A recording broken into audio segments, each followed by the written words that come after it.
Hey guys, welcome to another interview with the No Pants Academy. I'm your host, Ron. Today I am joined by Mojca.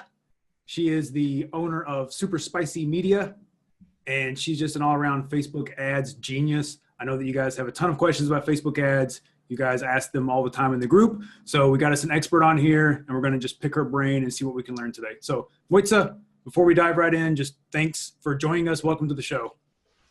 Thank you for having me. So before you started your agency, what were you doing? How did you start this whole, digital marketing adventure?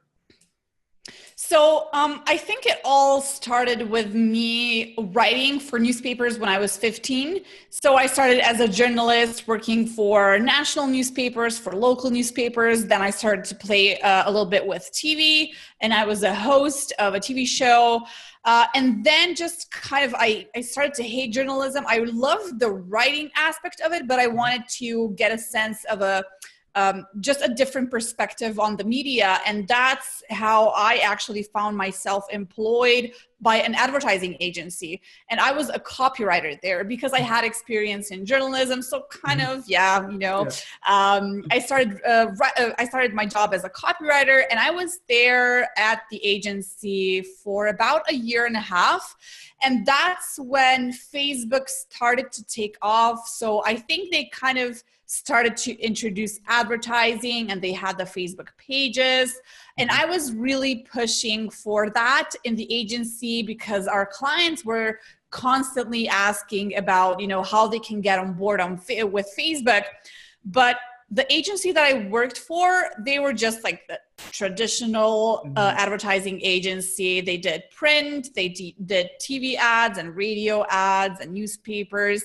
And they just weren't up for that. They didn't want to hear about that. They said that Facebook is going to die anyway in a couple of years.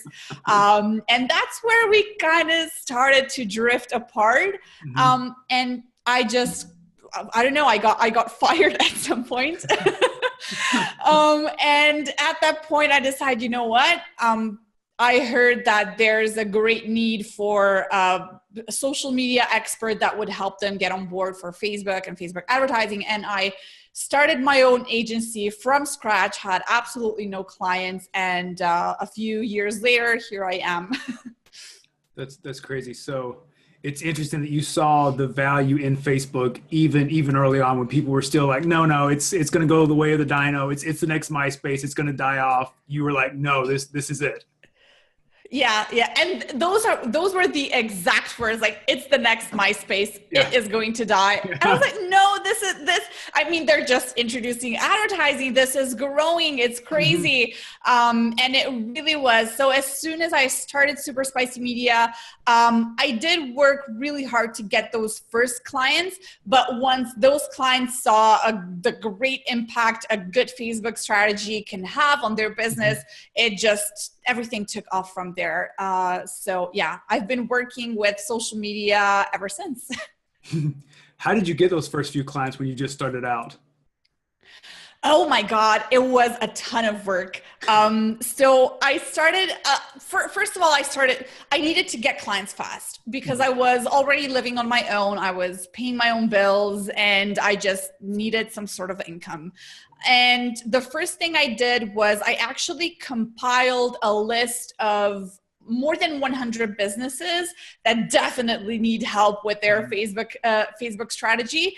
And I basically found them on Facebook. So as I was scrolling my newsfeed every day, I was looking for those businesses that were trying to engage their audience on Facebook, and they were creating this content for their Facebook page, but it just wasn't going anywhere because their content wasn't good enough to create that engagement rate that they were after. And I was just compiling that list of businesses, and I had it up in a couple of days. And as soon as I had more than 100 businesses on my list, I just started emailing them. And I send, I think 100 to 150 emails. In the first week, I got 5 replies from those 100 emails. And I think two of them said yes and three of them said no or something like that. And that's how I got my first 2 clients. And then I just basically changed my strategy and I went on Twitter. So trying to engage with people on Twitter, trying to share value so I could attract a more just international clients, because I'm not based in the United States. I'm based in Europe and I wanted to work with international clients, and that's where Twitter came in handy. Okay. So I like starting out just cold emailing, getting the people that you know need your help, and then just reaching out, because when you first start, you've got more time than money. So you can't really pay for advertising to get that jump start. So just, you've got the time just reaching out, all day until you get those ones that say, yes, let's do it. Yeah. And that was my strategy from the start, because I knew that if I start with advertising, or if I try to write, let's say 3 blog posts a week and hope that that a client comes up from nowhere, I'm not going to be able to do that. And I needed to get clients fast. So I pretty much chased them around, but it was a good strategy for that time. And it paid off. If someone were starting from scratch today, 2018, would you recommend the same strategy or something different?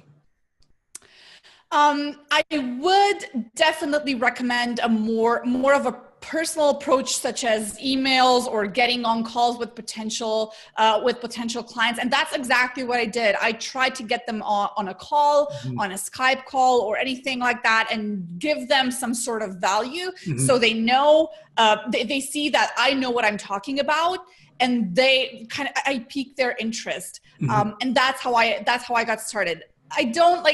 I hate mass emails, so I was really trying to do more of a personal approach, and I would suggest the same exact thing to people that are just starting out.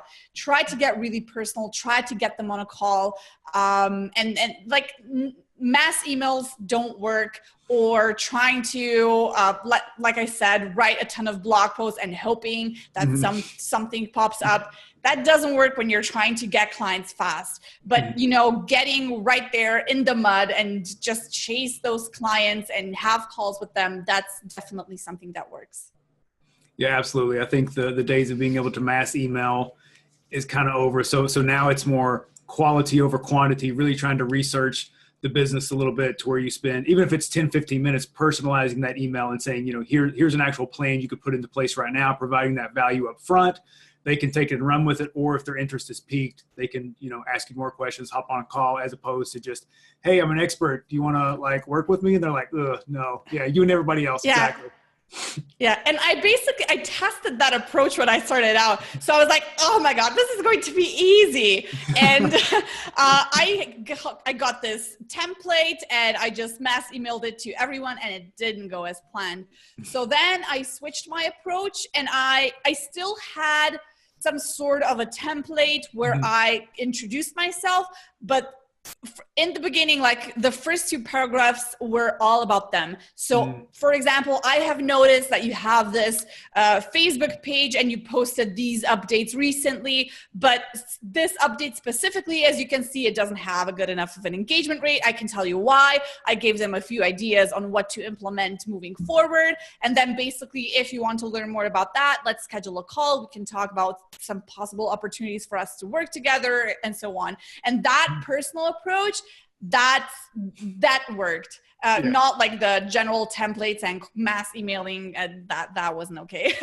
Yeah, because I know I'll get some spam. We'll get into my email sometimes, and it's just like, dear sir or madam, or hello there, I'm with such and such. And it's like, you don't know who I am. You just scraped my email and you're just sending this out. Yeah. Yeah, exactly. And you don't want to be one of those people, emailing and just, your possible potential clients seeing that email in their inbox, and they're like, what the hell? No, absolutely not. Yeah, they're like, oh, this is gross. I also like that you customized it for them and you included that first.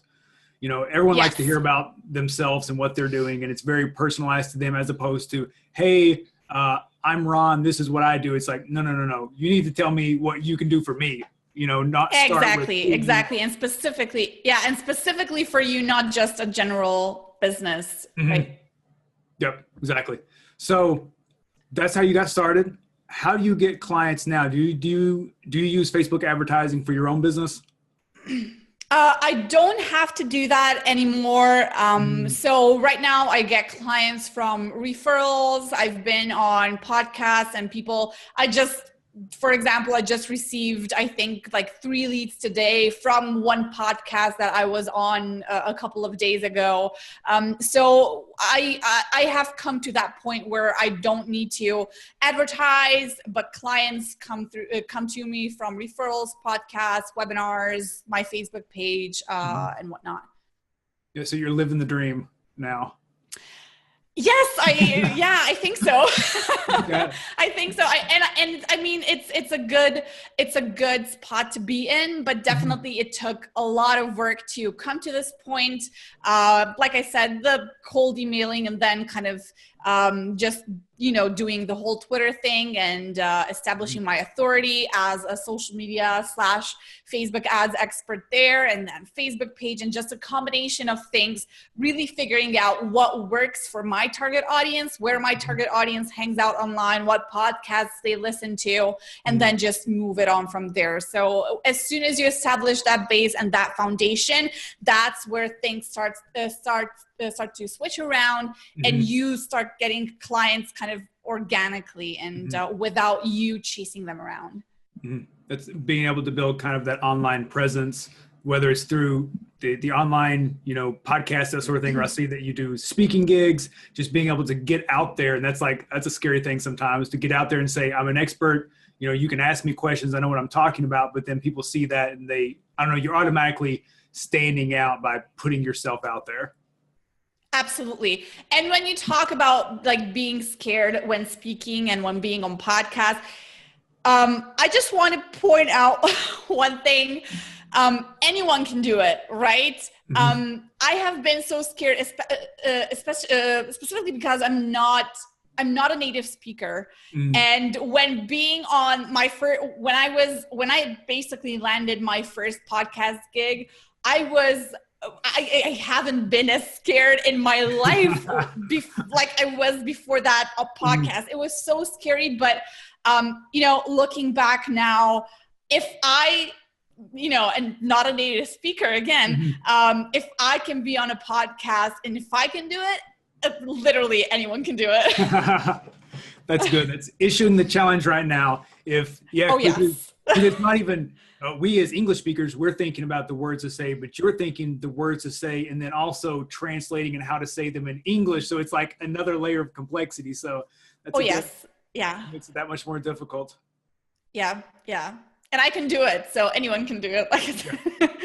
It is just a matter of getting started. I know when I first started interviewing people, first started doing Facebook Lives, it's so nerve-wracking. I don't know why as humans we just care so much about how we're perceived, that we have to look a certain way and sound a certain way, but it's like eventually I'm here, this is me, take it or leave it. And people really don't care how you look like and how you sound. They don't care. As long as the value is there, as long as you can offer something new, a new information, or I don't know, like a backstage pass with a video, whatever, what you're working on. People care about that. They don't care about the video quality. They don't care about the sound quality, as long as you offer that value, just valuable content. Yeah, I think that's it. Being authenticity, just being yourself and providing value. That's pretty much it. Then you can do anything from there. Yeah, and it gets much easier from there. You just have to get started, and then it really takes off. You get used to it, and it's not as difficult. So if you were to tell like freelancers who are working now in Facebook ads, if they were just getting started trying to grow their own business, how would you recommend they start? If they've got, no email list, no lookalikes, no Facebook group, they're basically starting from scratch. Would you recommend audience insights and trying to find some interests to target, or what would you recommend?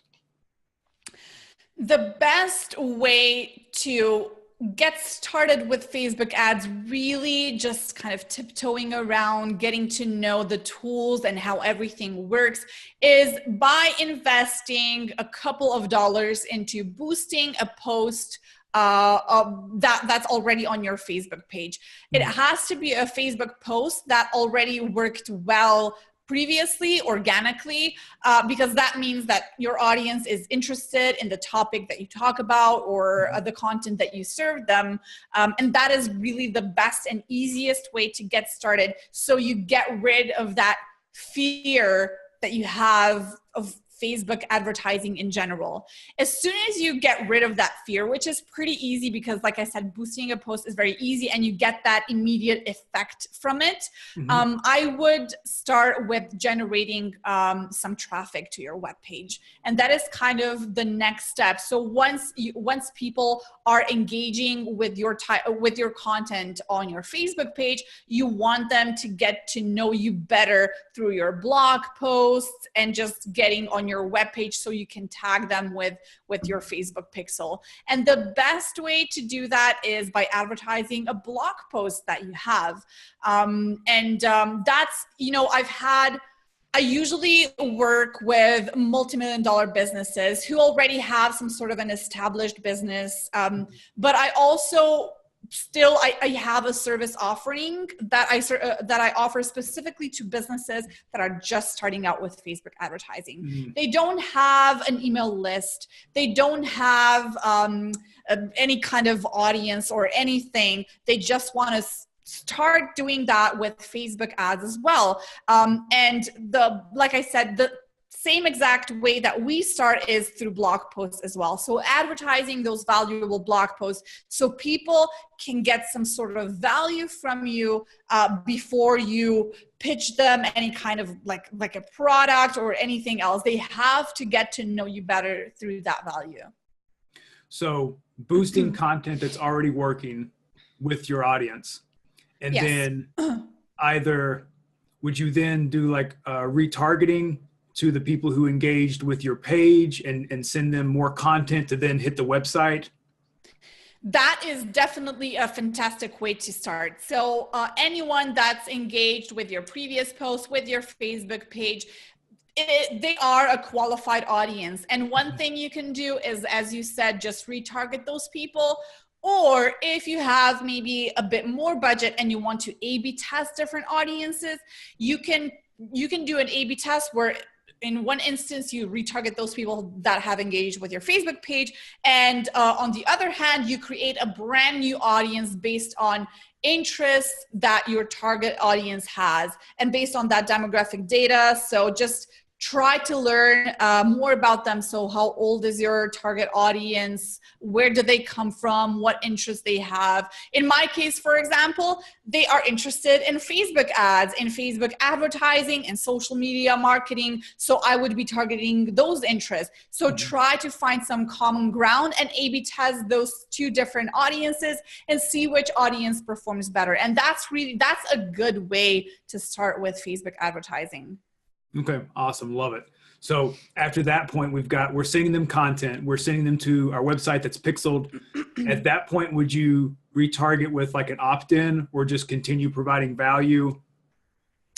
That I would continue. I would move forward with an opt-in. So and before we move forward with anything else, maybe we forgot to mention that you have to have a Facebook pixel on your webpage before you start all of that. Right. Yeah. I think we both know it, but like many listeners might not take that into an account. So you have to have a Facebook pixel already implemented on your webpage, because that is the only way that you're going to be able to retarget all of those website visitors that are coming to your page. Without it, you'll have absolutely nothing. So before you start boosting posts, before you start advertising for that blog post, just make sure that you have a Facebook pixel on your webpage.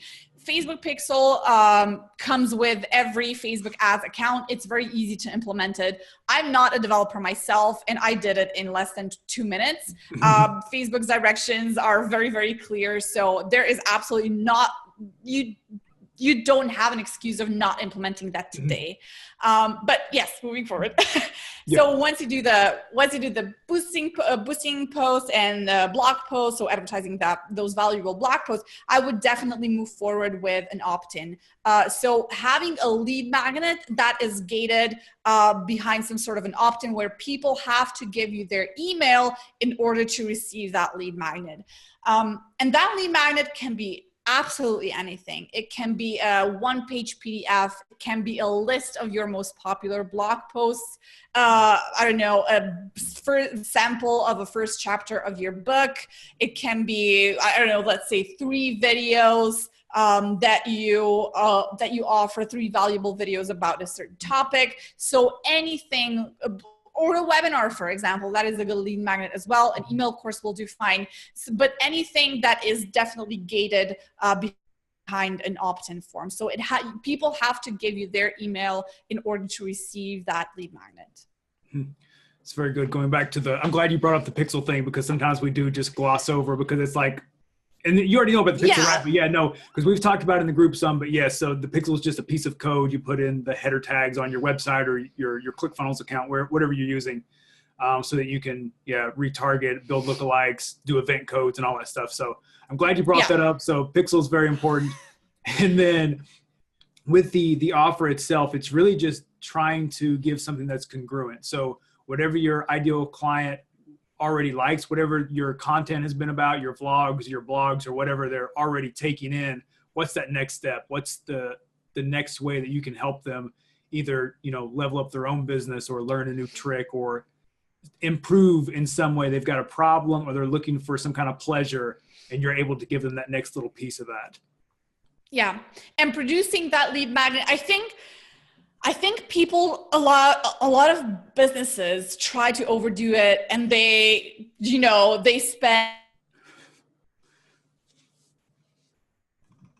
days. It can be a simple cheat sheet that you put together in an hour. The most important thing to take into consideration is just that it has to be valuable. It has to solve a specific problem. For example, one of the best lead magnets that I've had was when I was still doing social media strategies in general, not focusing on Facebook ads, but just social media in general. The best lead magnet that I had, and it collected me, I think, over 300 emails in a couple of days, was I think it was best performing Instagram hashtags. So hashtags that will bring you more engagement rate and more followers and so on. And that was at the absolute best lead magnet that I had. And I put it together, I kid you not, it was less than an hour. I just wrote those hashtags down, just designed like a header image or a page or something like that. And it was put together in an hour.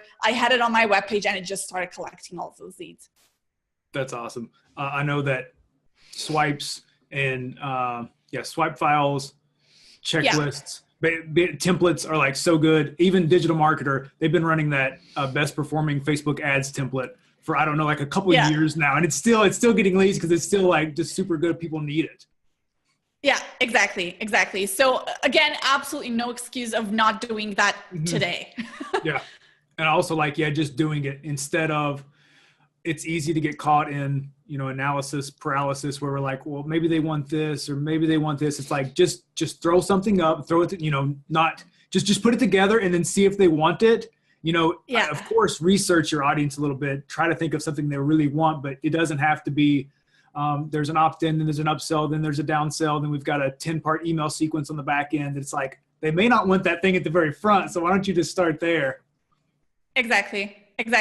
And you can still adjust all of the moving pieces as you move forward. It doesn't have to be it doesn't have to be completed on the first day. If you find out that people aren't exactly interested in the lead magnet that you just made, you just invested an hour. So you can switch around, do something differently. Or if they are already engaging with the lead magnet, you can go on developing a more extensive lead magnet while you are already generating those leads. So it's just important to quickly generate something that's valuable, put it out there and see what happens. Yeah, that's the biggest thing that we tell the students is just test, learn, get data, and then pivot. But you have to start, or you can never pivot. You can never, what is the saying, ready, fire, aim? Just do the thing, figure out what's working, what's not working, and then shift, pivot, do what you need to do. Yeah, absolutely love that. Yeah.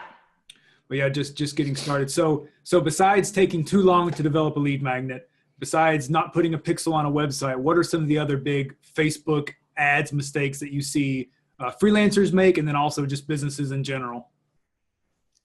One of the mistakes that I see is, first of all, freelancers just forgetting that retargeting exists.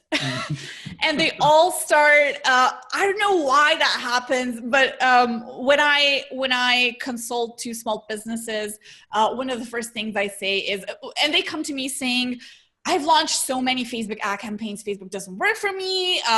Something must be wrong with Facebook. Can you look it up? And I say, you know what, give me access to your Facebook ads account and I'm going to take a look. And like the number one mistake is, like I said, they are targeting cold audiences with a lead magnet, or even, trying to advertise a paid product that they have and advertising that to a cold audience. And I'm like, you have a Facebook pixel on your webpage. Why aren't you using it? Start retargeting. That is the most effective target audience that you will ever have.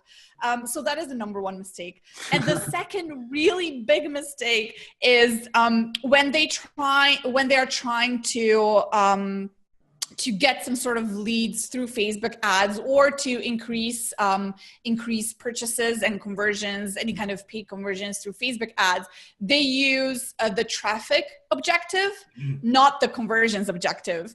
Just recently, I concluded a project with a client that had that same exact problem. So he came to me saying that, he launched a couple of campaigns, but nothing was really effective. He was getting clicks, but he wasn't getting the conversions. And I knew immediately what happened. So again, I went through the same process of, give me the access to your Facebook ads account. I'm going to take a look at it.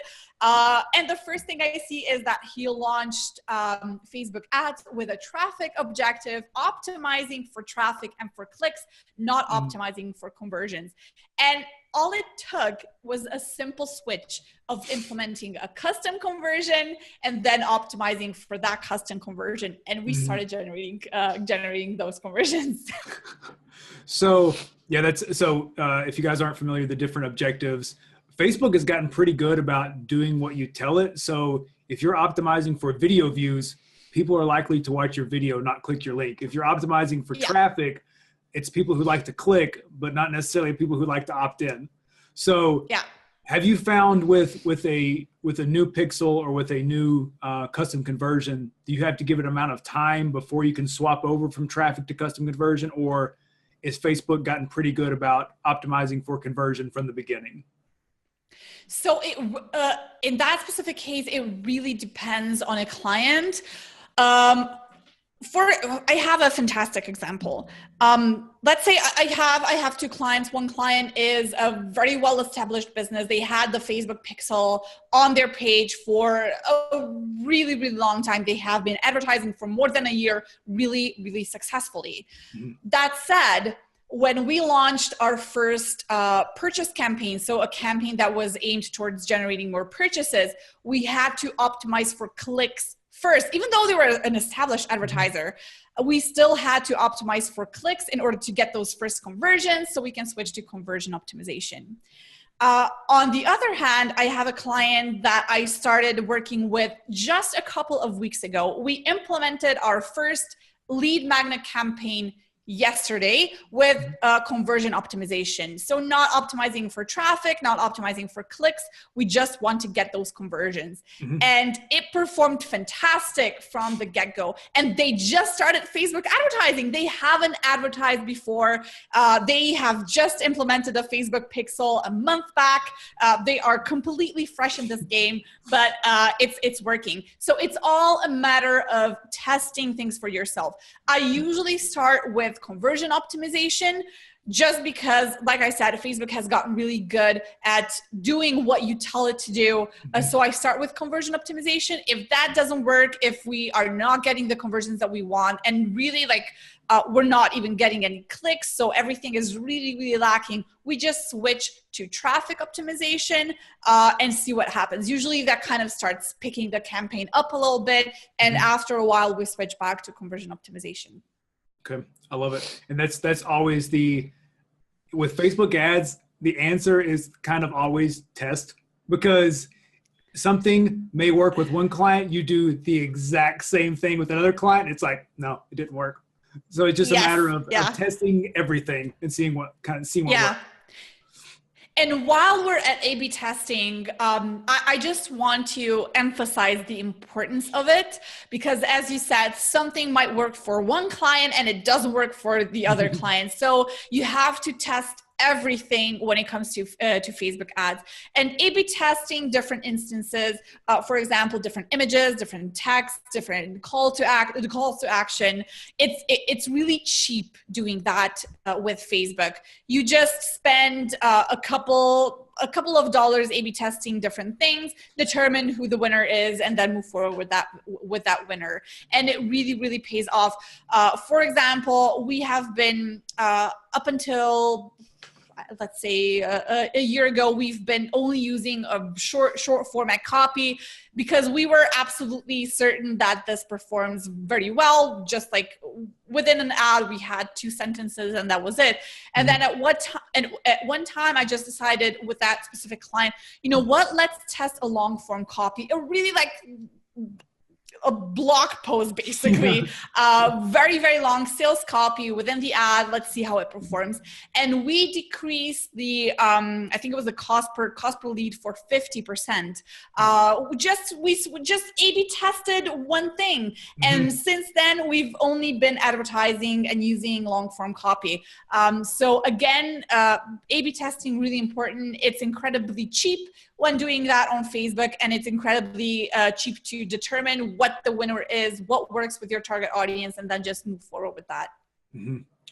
When you are A/B testing, so you said to spend just a few dollars a day, do you like to use something like dynamic creative if they have access to it, or do you like to split up different ad sets? Do you put multiple images within the same ads? What's your kind of technique for split testing?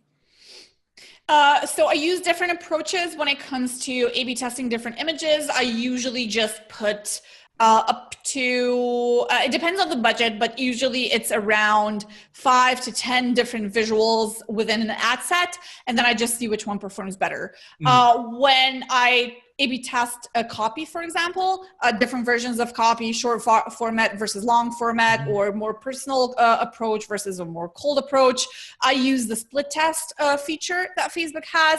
So I run 2 different ad sets with two different versions of the copy for let's say, I don't know, let's say 5 days with a limited budget. And at the end of it, Facebook basically sends you an email. Okay, this is the winner. And just with a couple of clicks, you can create a new campaign from that winning ad set. That's awesome.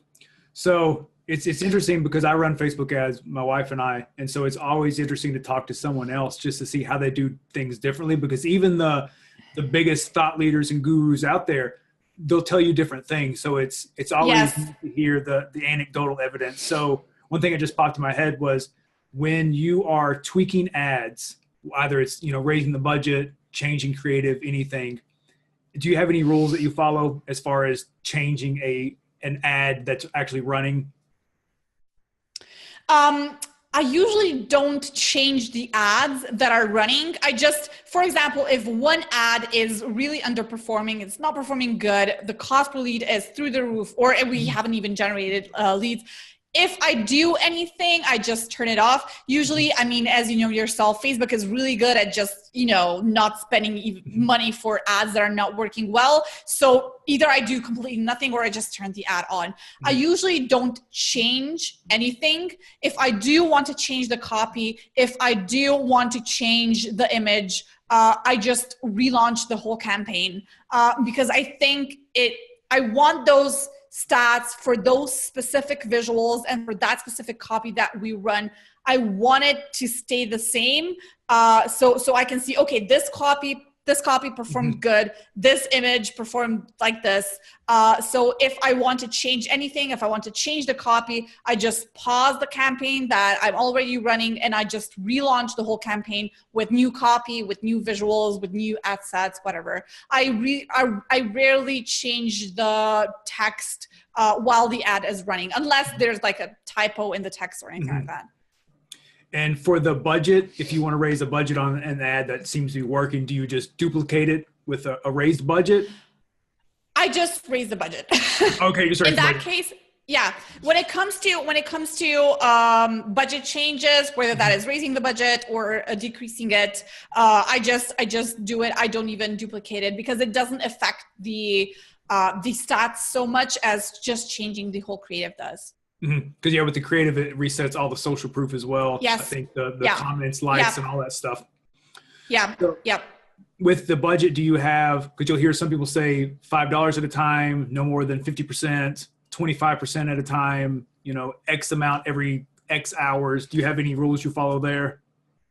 I don't necessarily have rules. I do optimizations every day. So I currently, for example, I have 6 clients on a monthly retainer, and I take an hour or 2 hours every day just to sit down, see what's happening with the campaigns, and then maybe optimize the budget, change the audience a little bit. I don't know, relaunch any campaigns that are running. And I totally forgot what the question was. I'm sorry.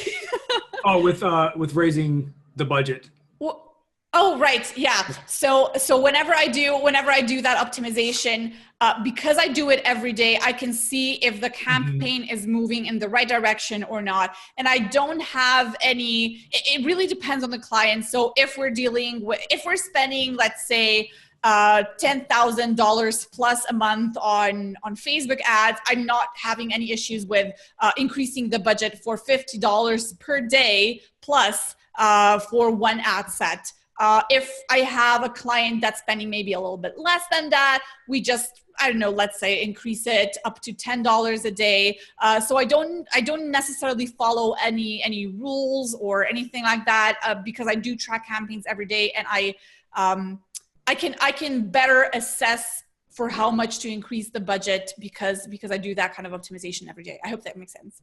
Yeah, I know it does. And it brings up another point that I like to do the same thing. I usually test in the morning and in the evening, but I feel like to run Facebook ads successfully, it's more nurturing and tweaking and not just throwing things up, leaving it for a week and then coming back and being like, okay, what happens? You're seeing it every day because it'll start to trend. I don't think this one's going to work. I'm going to give it another couple days, or this one seems to be doing good. I'm going to keep an eye on it, but it's very hands-on. Yeah. And I actually have another team member that is doing that. So she's also a Facebook ads expert, and I do it in the morning, and she's in a different time zone. So she does it in her morning, which is my evening. So nice. We kind of both cover it from 2 different specters, and we both offer some sort of feedback and just make decisions based on our observations. That's really good. Do you communicate, with most of your clients, do you communicate what you're going to do, or do you check in with them throughout the week, or are you kind of left to take care of it on your own? I prefer, I basically choose clients that let me do my thing. So they know that I'm an expert. They hired me because I'm an expert, and I can implement changes whenever I want to. I do have one client that is in a very, very specific industry that I was completely not familiar with because it's basically it has something to do with an education system, which is completely different from the US education system, completely different from the education system that I know. And he, because it's so specific, he does want to just check the visuals, check the copy to see if there are any indiscrepancies, because I didn't understand fully because it's just so different. And that's just one client. The other 5 clients, I do things on my own. So whenever I launch a new campaign, I do let them know that I launched a new campaign. We talk about it. We have weekly meetings. So we have weekly 30-minute meetings where we talk about like the upcoming launches, what I'm trying to do, things like that. So they are on board. They know what I'm working on, but they don't stand in my way because I know that I'm an expert, and they know that I'm an expert, and they know that I'm going to take a good care of their Facebook advertising campaigns. That's good. So it goes all the way back to finding the kind of clients that's going to let you do what you're good at. They're not going to micromanage. Yeah. You're the Facebook ads expert. They need to go do what they need to do, and then you just keep them in the loop with kind of what's going on. Yeah. And I think the most important thing is also to kind of train them to do that. So it's not, I mean, those kinds of clients, they don't pop up from nowhere. So you have to, first of all, you have to give them an impression that you're the expert here. And secondly, I did have one client, and I'm still working with that client more than a year later. And we had our arguments from the beginning. So they wanted to give me input and just creative directions for visuals. For example, please use this image, or please use this. And I pushed back and I said, you work in a totally different business, and I've been working with Facebook ads for such a long time. I know what works better. For their amusement, I did launch an A/B test, and I said, you know what? I know that I'm right, but let's just invest a couple of dollars in an A/B test just to show you that I know what I'm talking about. And I pushed back. I did that. I launched an A/B test, and they did see that I know what I'm talking about.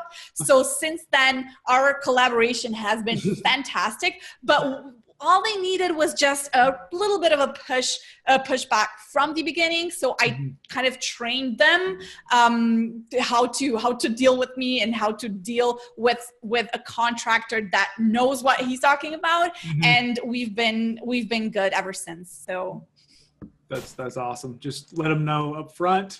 I like that you also just put it like, okay, let's test it. If you think you're right, let's test it. We'll see what happens. Yeah, that was basically what I did. Yeah. With your clients now, what do you find that's working going into 2018? I know that video is huge. Facebook is always changing their algorithm. They're always giving us new toys to play with. What do you find that seems to be working with your clients?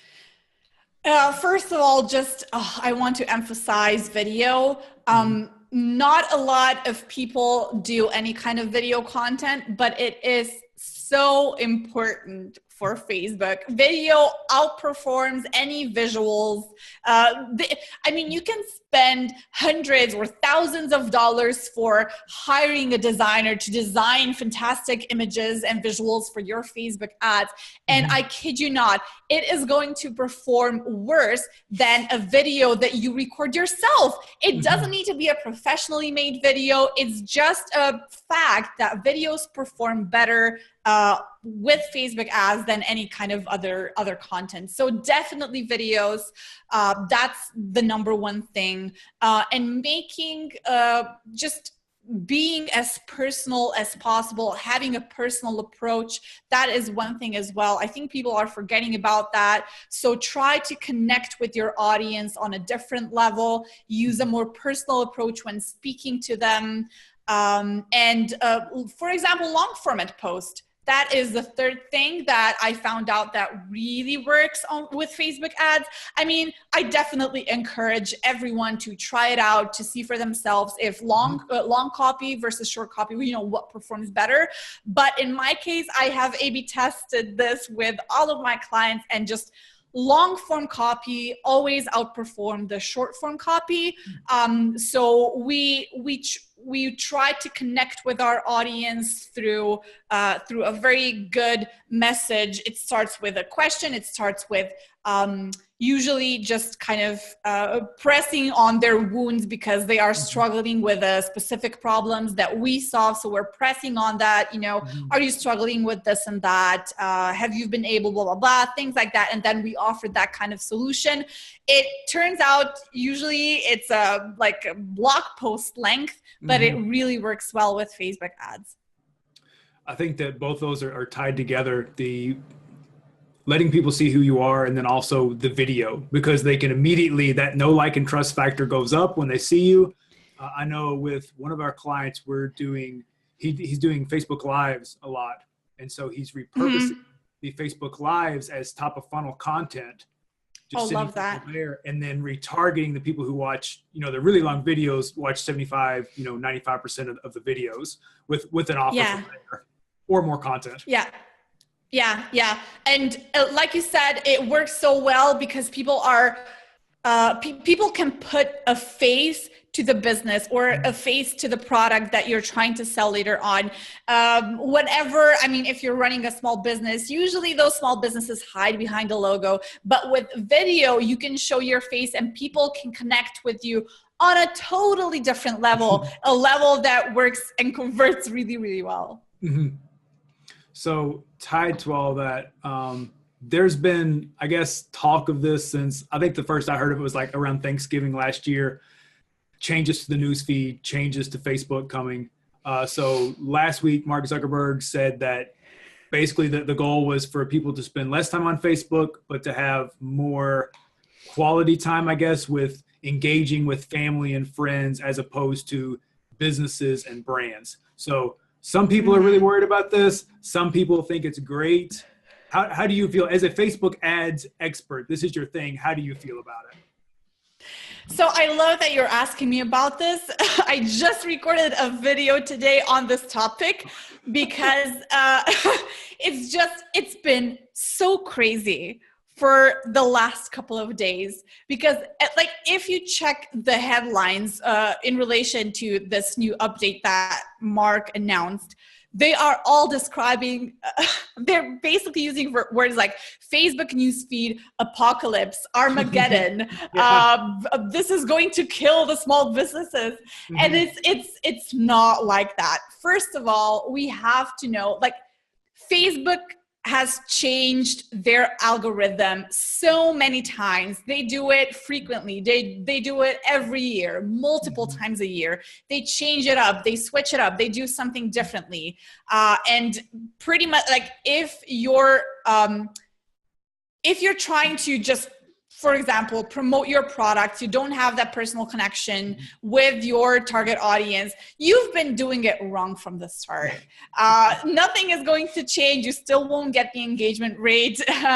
So nothing is going to change for you. If you've been trying to establish that personal connection through video, through valuable content, through personal updates, through talking about your story, whatever, that's not going to affect you either, because Facebook, basically what Mark said is they're going to show their goal is to create that personal relationships on Facebook and to create some, valuable engagement with users.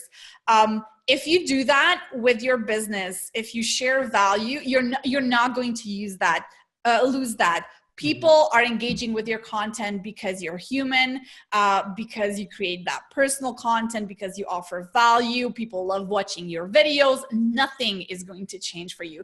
Facebook wants that. So if nothing else, you're going to see even better results, because all of those businesses with those updates, and I'm talking about this in my video because it's so funny, those updates like tag a friend that needs this product, or this is me when I woke up in the morning.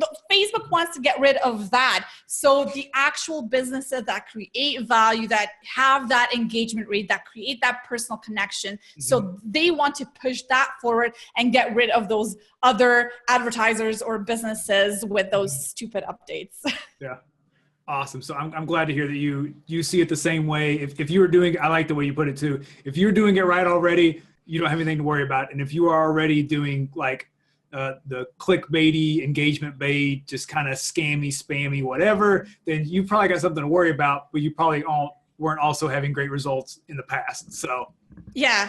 And I still remember a couple of years ago when Facebook introduced that was one of the biggest changes they made to their algorithm as well, where they started to grow rapidly and Facebook pages were appearing all over the place. And they said,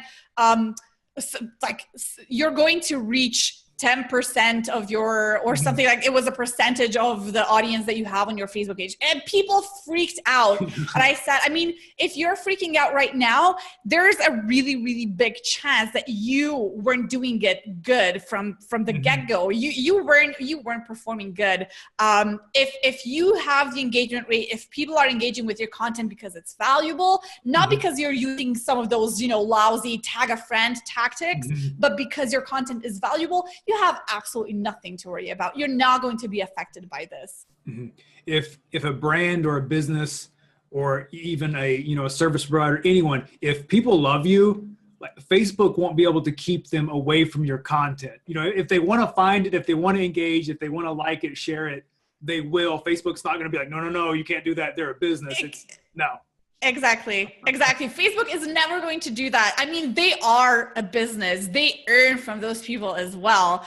They need that engagement rate. They just, like I said, they just want those valuable connections among users, and that, genuine communication, not those, clickbaity types of posts.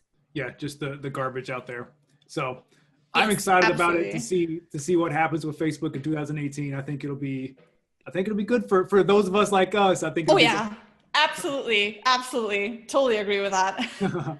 Well, Mojca, this has been awesome. I won't hold you up. Thank you so much for diving into Facebook ads. I could sit here and talk about Facebook ads all day, but not everyone loves them. Me too. We do, yeah. So if people want to get in touch with you or, check out your academy or any of your other stuff, where can they find you on the World Wide Web? So I would really like to encourage everyone to just write me an email. If you have a question, if you're struggling with something Facebook ads related or business related, just write me an email to Mojca@superspicymedia.com. I do check my email once a day, sometimes. But I will get back to you either way, 100%.